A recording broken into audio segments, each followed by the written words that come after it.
नमस्कार। मैं नुपुर। जिंदगी बोझ न बन जाए, संभालो यारो। जी हाँ, आज की जो कहानी है वो हम आपको सुनाने वाले हैं महिलाओं के शारीरिक शोषण से संबंधित।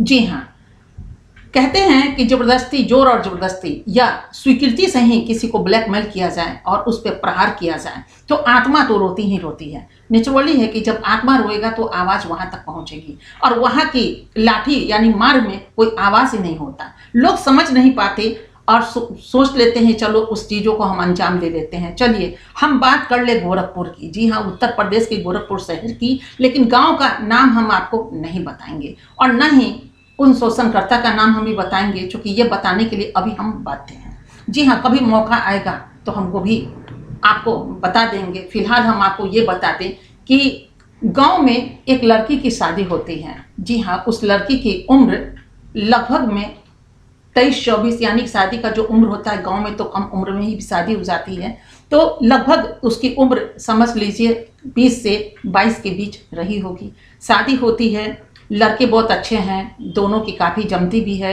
पति पत्नी में काफ़ी मेल है। लेकिन आर्थिक स्थिति जब डमाडोल हो जाती है तो लड़के ये सोचते हैं कि चलो परदेश जाते हैं, कुछ अच्छे शहर में जाते हैं, महानगर में जाते हैं, वहाँ पे हम सर्विस करेंगे, आराम से वहाँ पे जॉब मिल जाएगी तो हम पति पत्नी का गुजारा बहुत ढंग से चले जाएगा। लेकिन चूंकि आप महानगर की स्थिति को बहुत भलीभांति जानते हैं कि वहाँ रहने के लिए सबसे पहले छत चाहिए, और छत में कितने पैसे लगते हैं वो तो आप बखूबी जानते हैं। और इससे बचाव के लिए अक्सर लोग क्या करते हैं, अपनी पत्नी को गांव में छोड़ देते हैं कि चलो उसके पास रहने के लिए तो घर है, परिवार है, हम जाते हैं कमा कर लाएंगे और अपनी पत्नी को या परिवार को पोषित करेंगे। चलिए, पति चले गए मुंबई।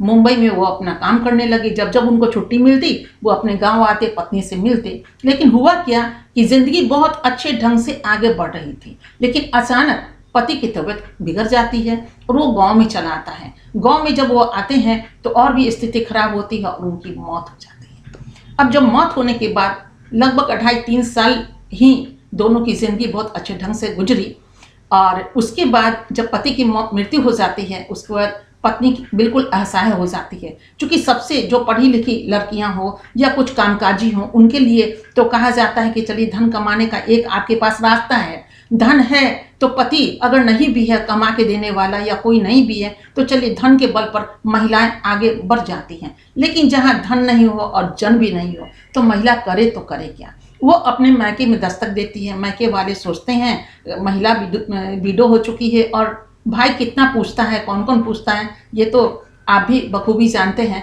कहने को बहुत लोग परिवार होते हैं, लेकिन कहाँ होते हैं। कहा जाता है सुख में बेटी भले ही आना, दुख में कभी मत आना। और ये चीज़ लगभग में 95% सत्य है। 5% घरों में भले ही ऐसा होता है जहाँ के लोग उन्हें भले ही रहने के लिए बोल दें या फिर उनका जो होता है मदद, आर्थिक सहयोग दे रहे हो, लेकिन होता लगभग 95% के घर में लोग यही कहते हैं कि सुख में आओ और बहुत अच्छे से आओ भगत करते हैं, लेकिन दुख में जब बेटियां दस्तक देती है तो उनका क्या हाल हो जाता है। वहां से उनको बिल्कुल अधूरे हाथ में लौटना पड़ा, कुछ वहां नहीं मिला, हाथ खाली रह गई। ससुराल वालों के पास जब उन्होंने दस्तक दी तो ससुराल वाले सोचे जब बेटा ही चला गया, मेरा भाई ही चला गया, तो फिर इससे मेरा क्या नाता, और इसको यूं ही छोड़ दिया। हाँ, पति का दिया हुआ एक मकान उसके पास जरूर था जिसमें उस घर में वो महिला रहती थी, लेकिन रोटी तो चाहिए ना खाने के लिए। अगर खाने के लिए रोटी ना हो तो क्या हो।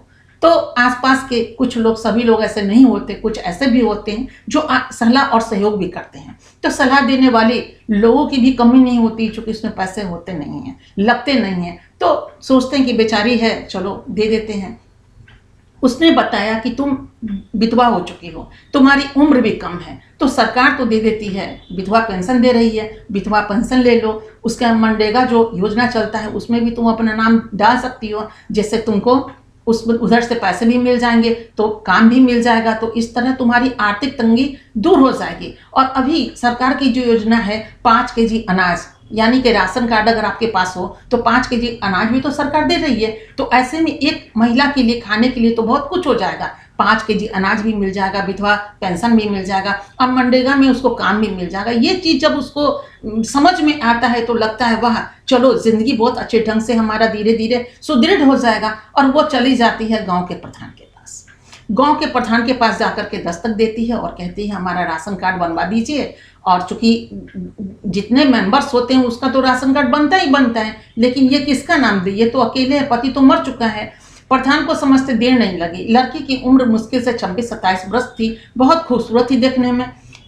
प्रधान का दृष्टि उधर पड़ता है और वो सोचता है कि इसके पास तो कुछ भी नहीं है, क्योंकि पूरी रोना तो महिला रो चुकी है कि मेरे पास कुछ भी नहीं है देने के लिए। अब प्रधान लिए बिना तो काम करता नहीं है। सभी प्रधान के विषय में ये बात नहीं कहूंगी, लेकिन मैक्सिमम आज जो हो रहा है टेबल के नीचे से और टेबल के ऊपर से जो बातें होती है उससे सभी लोग लगभग बखूबी हैं। अब बहुत सारे लोग ये जानते भी होंगे, लेने वाले भी सुन रहे होंगे और जो दे रहे होंगे वो भी सोचते होंगे कि किस किस रास्ते से हमने रिश्वत दिए हैं और कहाँ कहाँ किसका किसका शोषण हुआ है और हो रहा है, उससे भी लोग वाकिफ होंगे। खैर, महिला बोलती है कि मेरे पास तो नहीं है, तो प्रधान ने उसके पास एक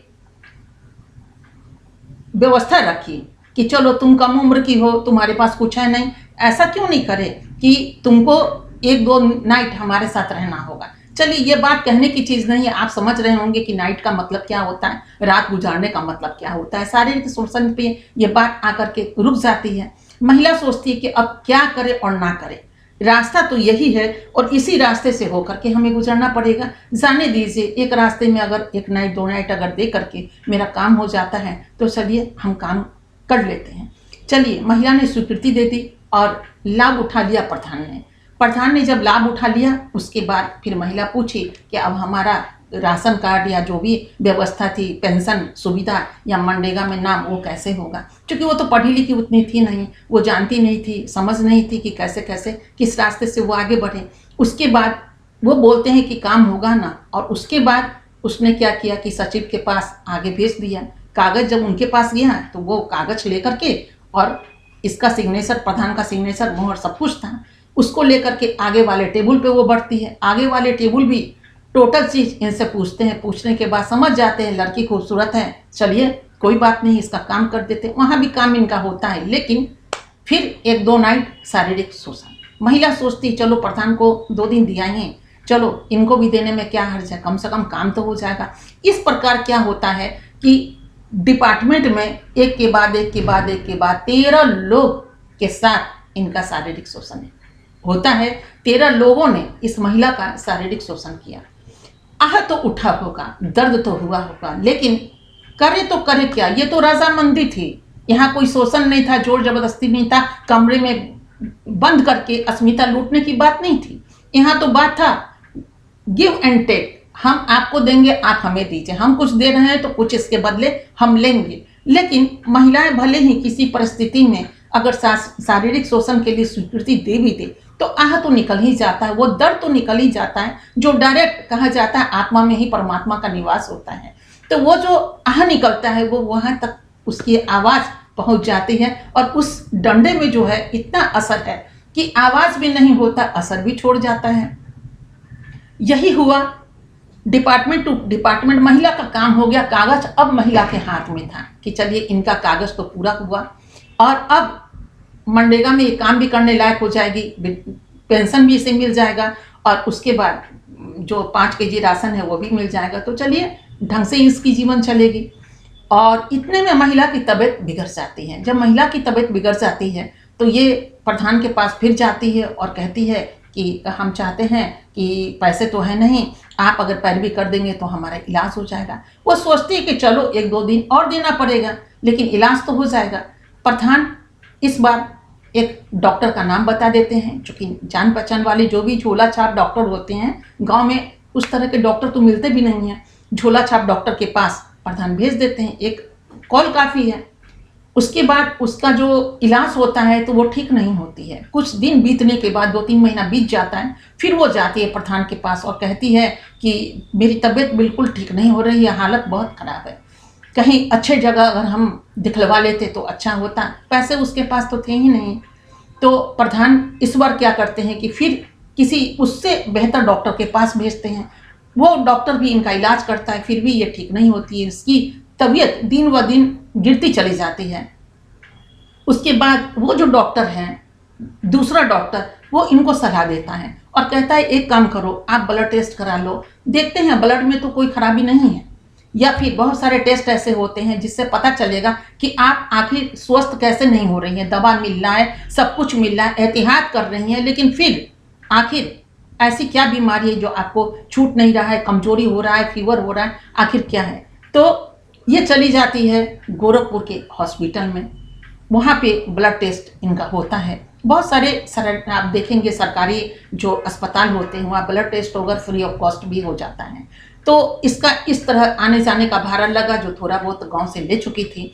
और उसके बाद जब टेस्ट आता है तो HIV होता है पॉजिटिव। अब इसे तो ये भी नहीं मालूम कि HIV पॉजिटिव होता क्या है। वो आकर के डॉक्टर के पास इस चीज़ों को दिखा देती है कि हमें तो ये है। उसके बाद सभी लोग चकित रहते हैं कि इस महिला को HIV पॉजिटिव कैसे हो सकता है। उसके बाद ये बात प्रधान तक पहुंचती है। प्रधान के पैर से जमी सरक जाती है, क्योंकि ये तो उस महिला का शोषण किया होता है। अब क्या है कि प्रधान इसे किसी अच्छे डॉक्टर के पास भेजते हैं हॉस्पिटल में, ये कराने के लिए कि डबल चेक हो तो पता चले कि आखिर है या नहीं है। फिर उस अस्पताल में पता चलता है कि नहीं, इस महिला को दोबारा जब टेस्ट कराया जाता है तो पता चलता है कि नहीं, इसे एड्स है। अब आप समझ सकते हैं कि किसके किसके पैरों तले ये जमीन खिसकी होगी।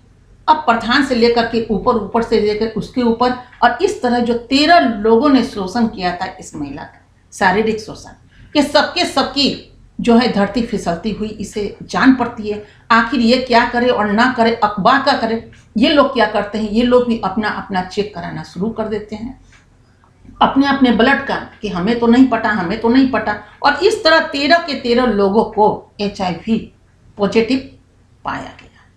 अब सभी लोग बेहाल, और बेहाल इस बात से हो गए कि हमें तो ये रोग लगा होगा इसी महिला से, लेकिन अपनी अपनी पत्नियों को हम कैसे कैसे रोक देते हैं। क्योंकि पत्नी का क्या कसूर, आप बाहर क्या करके मर्द आते हैं घर में, महिला को क्या पता कि आप कहाँ से शुद्ध हैं, विशुद्ध हैं, या फिर अपवित्र होकर आए हैं, किस तरह आए हैं, महिला बेचारी क्या जाने गई।